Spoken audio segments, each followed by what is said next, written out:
work side by side with humans by positive reinforcement. When you bring a brand new puppy home and try to teach him not to mess in the house, what do?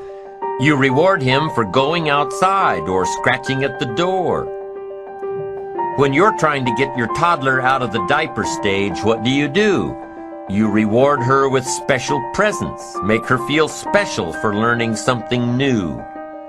When you're trying to get your older kids to crack the books and study, what do? You reward them when they get good grades. You teach them that the skills they are developing now will have great positive effects on their lives later. But you reward them now. This is positive reinforcement. Learning that there are rewards for doing something good, something worthwhile, something of value. The greater the value, the greater the reward. The better you do, the better your reward. The greater the value, the greater the reward. A bigger paycheck, a better house, financial freedom. It's all a reward system. Now, there are two major benefits of positive reinforcement. Number one, positive reinforcement builds good habits. If what you are doing, the habits you've gotten into, are building your ambition and increasing your success, keep doing them. Your success is reaffirming that these habits are good. Your success tells you that you need to keep doing what you are doing. By reviewing these habits that bring on success, you reinforce them, give them sticking power. Now here's the other side. By reviewing your habits, what you do every day, by reviewing your habits, you may find out that some of them are inhibiting your success. You may find out that what you're doing every day is bad for you. Or you may realize that you've gotten out of some very good habits. Somebody says, well, I've just gotten out of the habit of taking my daily walk around the block. Well, I guess you'll just have to get in the habit of being sick down the road. Somebody says, well, I used to read the books all the time. I've just gotten out of the habit. Then change it. Go back into your disciplines. If you've just gotten out of the habit, just get back into the habit. It's called discipline. If it doesn't work, don't do it any longer. You can keep your fingers crossed if you want to and hope that it'll all straighten out. You can wish for the wind not to blow quite as severely, to change in your favor, but we call that naive at best. If the habits that you've gotten into aren't serving you, change them. You can't keep doing this any longer. Don't wish for a better wind. The key is to wish for the wisdom to set a better sail. Utilize whatever wind that blows to take you where you want to go. That is the philosophy I picked up at age 25, and it revolutionized my whole life. And here's what I found. I found it was easy. I became a millionaire when I was 31, and I found it was easy. Now here's my definition of easy. It was something I could do. I figure if it's something you can do, it's easy. But here's a little parenthesis. I worked hard at it. I made sure my disciplines were in line. I made sure my habits were good. I made sure I did all that I could. I found something that I could do, but I worked hard at it.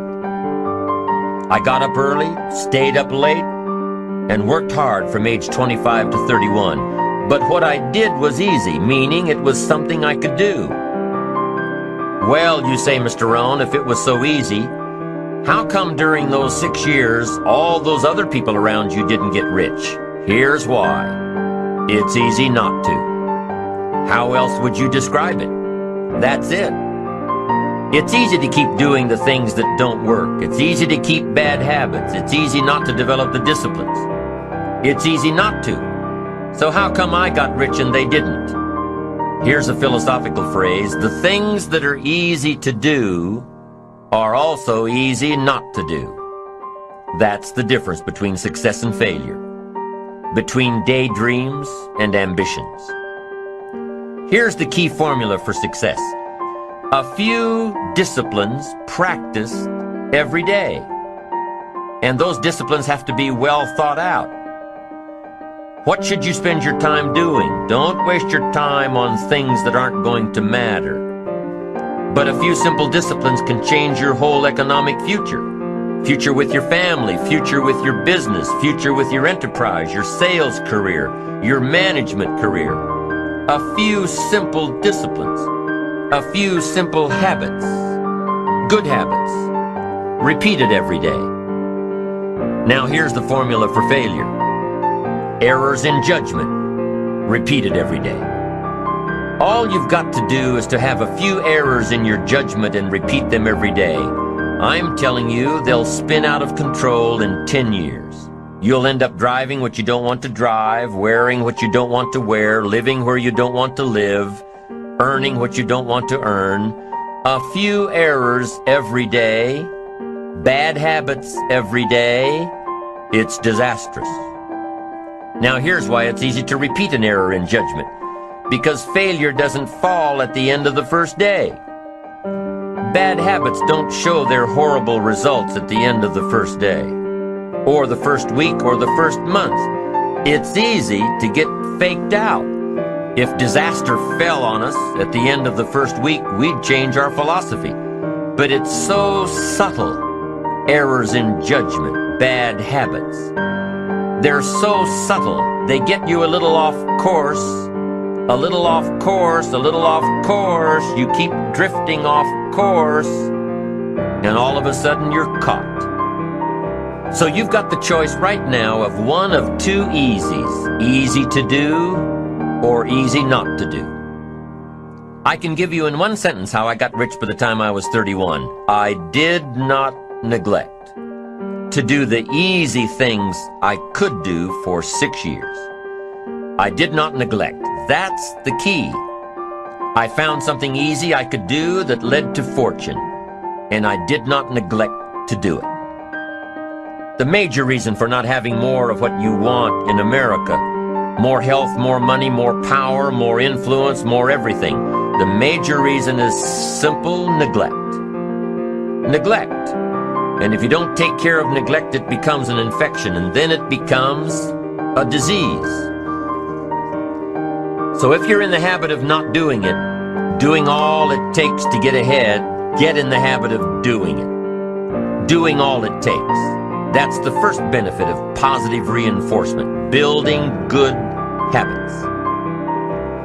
Now the second benefit of positive reinforcement is that it creates the energy to fuel additional achievement. It gives you the drive to do more, to not only keep on doing what's right, but to do more of what's right.